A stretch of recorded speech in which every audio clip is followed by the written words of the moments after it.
Well, it looks like the Pope today was parading around a white horse.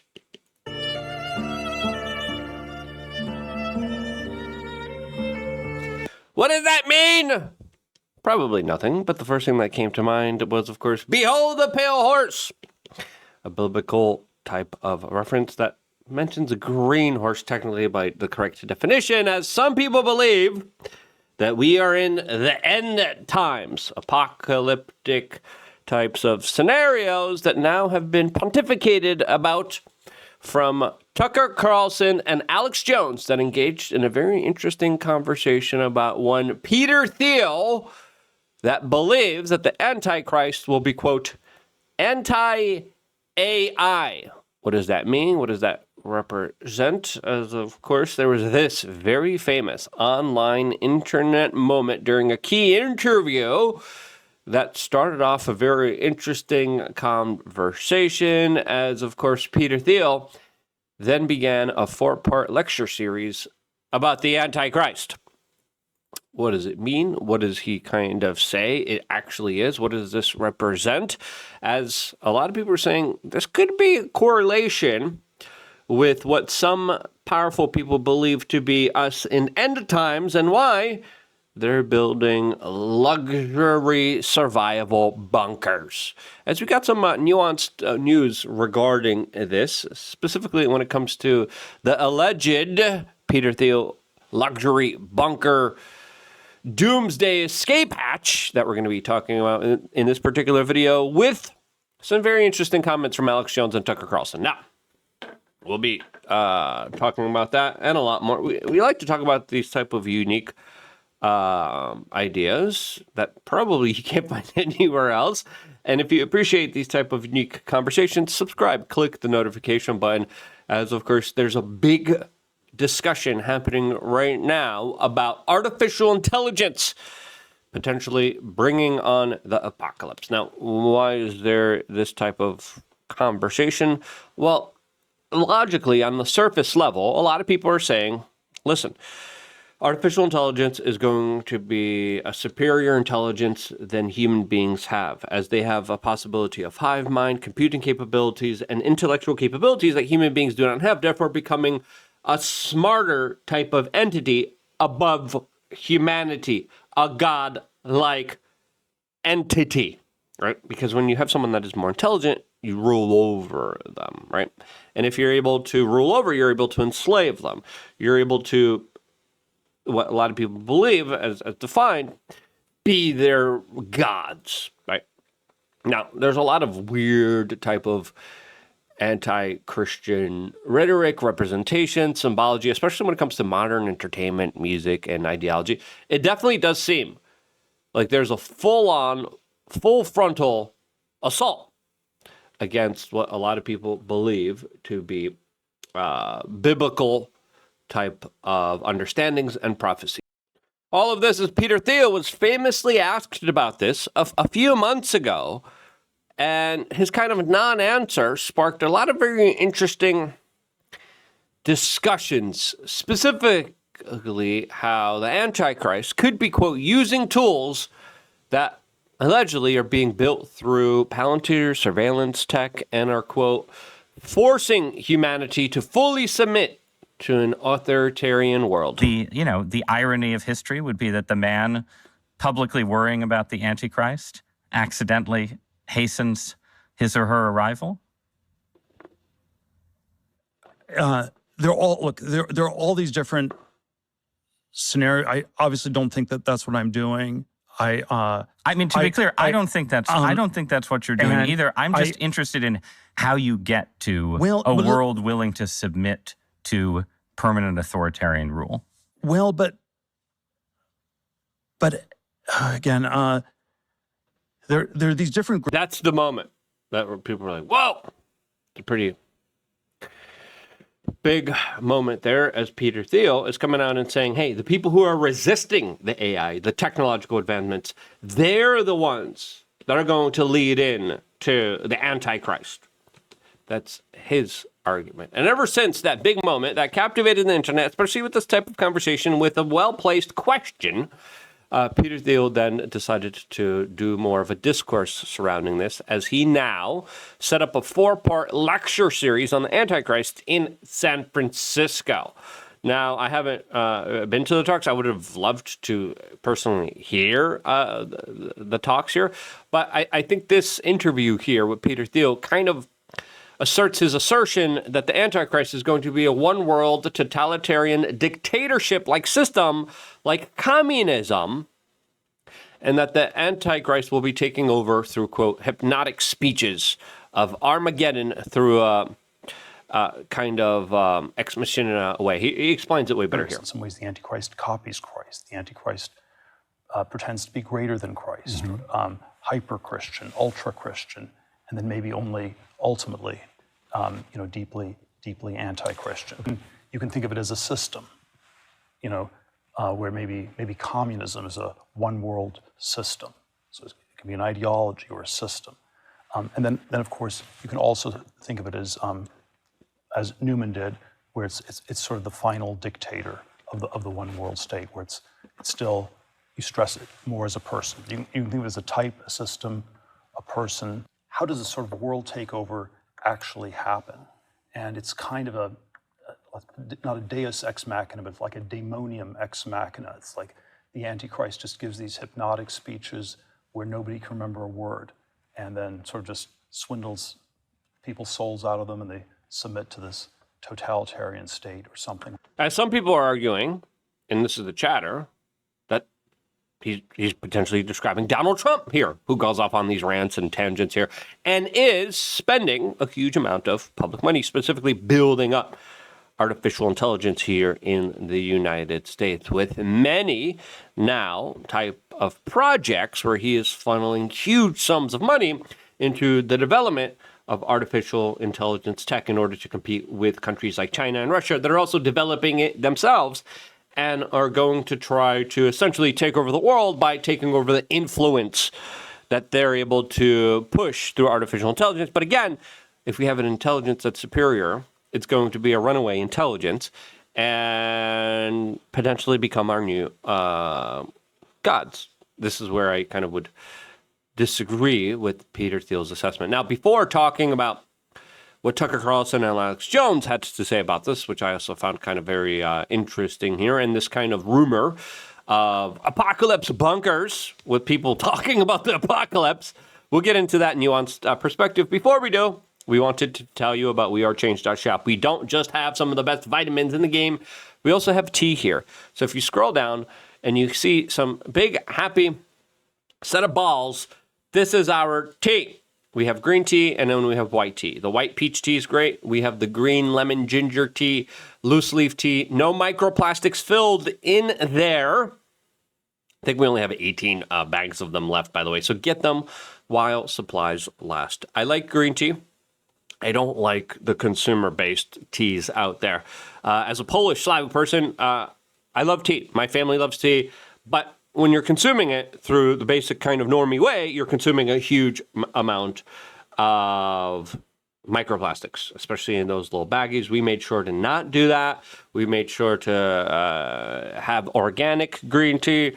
There's a lot of tea that's filled with glyphosate and all this other nonsense. As of course, I'm scrolling through the internet and someone again was talking about, hey, what is the best way to remove visceral fat? And according to Dan Fitt, he says green tea, number one. Again, try it out. Is it good for you? I don't know. Do your own homework, do your own research. There's a lot of people claiming that green tea has a lot of medical benefits. Again, I'm not even here to make that claim. It's really good tea. It's really tasty tea. I think you'll like it, especially if you get the jitters from coffee. This is a great kind of caffeine alternative that also has caffeine, lots of caffeine in green tea. So just be careful not to consume it right before you go to sleep. That's my own kind of personal advice. The second thing that Dan Go says is fatty fish, which we also have available on wearechange.shop through our essential fatty fish oil right here, which is also great, made from sardines. Sardines, great for men's health, testosterone as well. Look into sardines. And also, just make sure you don't get the microplastic seed oil-filled sardines. It's so incredible to have to deal. And again, sometimes I just don't want to eat sardines. I rather put it in pill form, put the sardines in there, put the sardine oil, boom, get it to me, bam. Do your own homework and research before putting anything into your own body. wearechange.shop. Check it out and support your own individual health journey that way.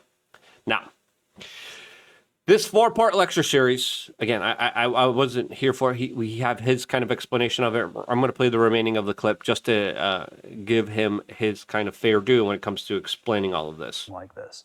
And I think if we were to speculate on how to solve that plot hole, we have an answer in the world after 1945 that people are, in 1900, early 20th century, people were not yet scared of apocalyptic weapons. They could not imagine, anything of the scale that we'd have by the second half of the 20th century. And so the Antichrist takes over by talking about Armageddon. Huh. Interesting here, as of course we got this report from Sean Ryan, who talked to Tim Abelaro, warning about how a lot of the billionaires in the world are building a lot of underground bunkers, quote, luxury survival hideouts, as some people are saying it's paranoia, other people are saying it's preparation for some things that they know is coming to a head that the general public doesn't know about and isn't being told about. Now, what is the truth of the reality of the situation?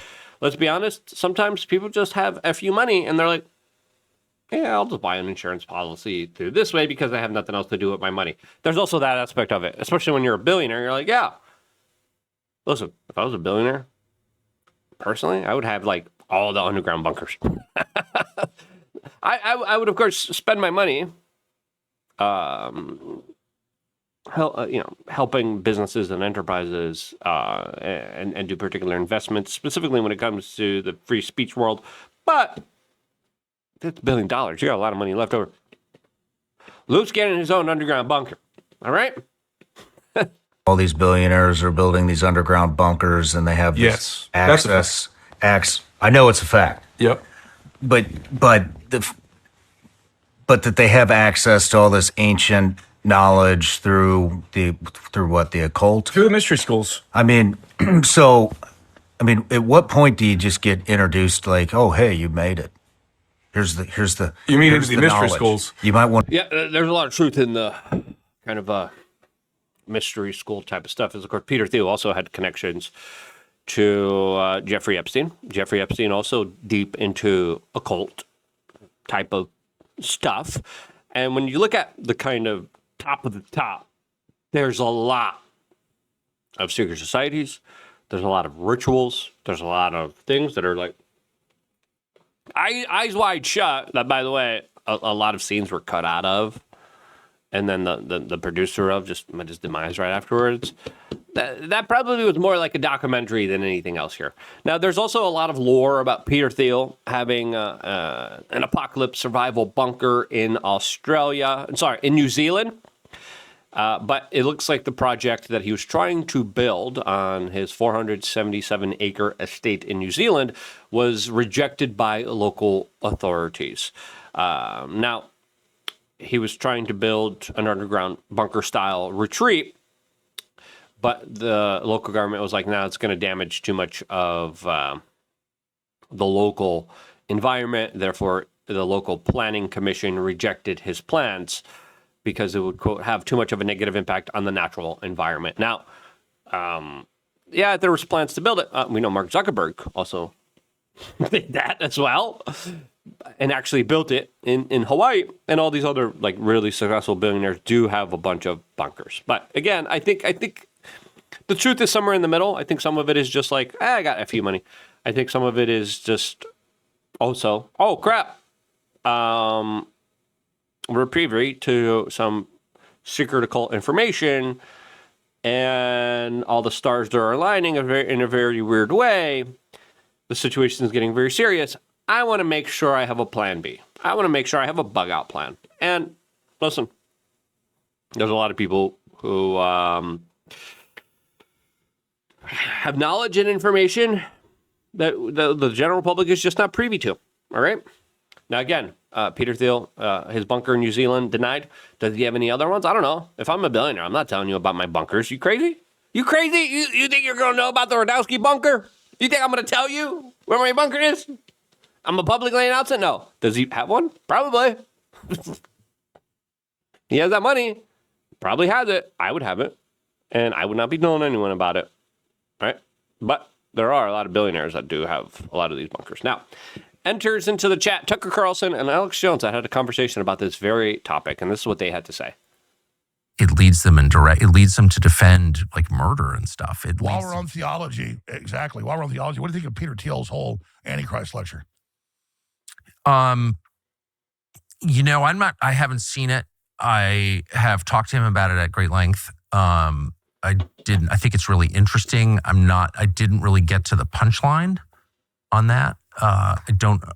So the question everyone, has is, okay, who's the Antichrist? I think maybe there's more than one. I don't know. It's a system. Right.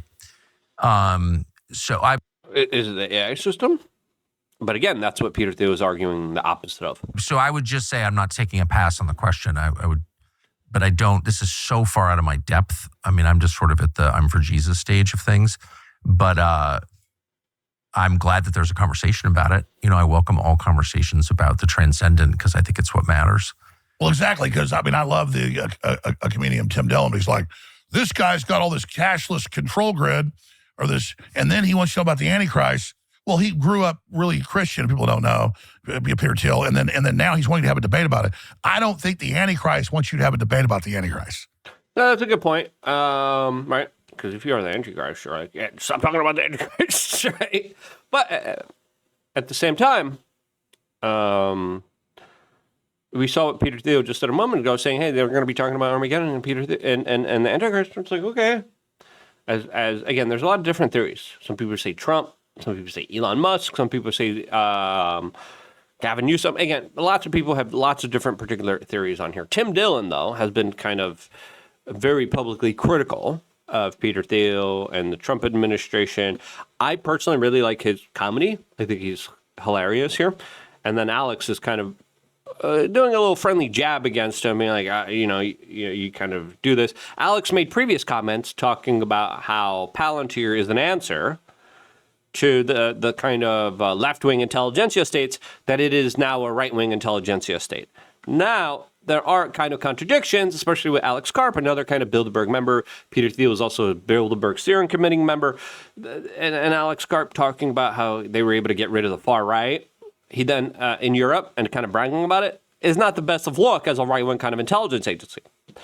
But when we look at this type of scenario and this type of situation, it's unfolding in a way where Alex Karp kind of came around and says, no, the reason we stopped the far right is because we stopped a lot of the major terrorist attacks from happening in Europe with our surveillance tech. Now, there's also a lot of Palantir secret contracts with the UK government. The UK government literally tried to tap Palantir in order to set up their kind of national identification system. Palantir said, no, that's too far for us. That's too Orwellian for us. As, of course, they're also working with the Israeli government and literally working on technology that determines who should be detained, who should be let go, who should be interrogated, who should be drone bombed. That's the type of AI systems that sometimes a lot of people say isn't the most accurate systems, or is it the most kind of ethical type of system? Other people make the argument it is the most kind of ethical system because it prevents innocent people from being hurt here and affected here. Now, there's, of course, a lot of blurry lines here between effectiveness, getting the job done, morals, values, and doing the right thing. Where's that line blurred? That's a very hard question to ask here. But here's a remainder of this conversation, which I thought was fascinating. I think that's probably right. And just in general, it's worth talking about and reminding ourselves and others that this is just like a small piece of what's real. We're just seeing a tiny fraction of reality. Like the spiritual world, that realm is as real as, the table we're sitting at. And people lose sight of that. I lose sight of that. Exactly. So we should be having not just Peter Thiel, everybody, Donald Trump, you and I. We should be discussing Revelation, what's described is really happening now. Yeah. So we should be having. Oh God, Peter Thiel's the Antichrist. He's talking about the Antichrist. What? Because some people are like, well, what's he doing talking about the Antichrist? Well, I think we should all be talking about it. Well, because I think the temptation is to just ignore the whole topic. I mean, that's the world that I grew up in, where it was just never discussed. Devil doesn't exist. It was just 100%. Yeah, and I agree with Tucker on this. There definitely is a disconnect, especially between the scientific community and the spiritual community. But I think a lot of them are more interconnected than we liked to admit. That's my own two personal sense on it. What do you think? Who's the real Antichrist? Let me know down in the comment section below. Thank you so much for supporting wearechange.shop and supporting you getting rid of fat. Get rid of fat and take care of yourself. Get some green tea, get some fish oil. Let's bust that fat. And be healthy, be happy. I love you guys. I'm going to be here frozen for you guys supporting me through wearechange.shop. And this is one of the reasons why I always try to end every single broadcast by saying, I love you guys. Stay tuned for more. All here exclusively on youtube.com/wearechange.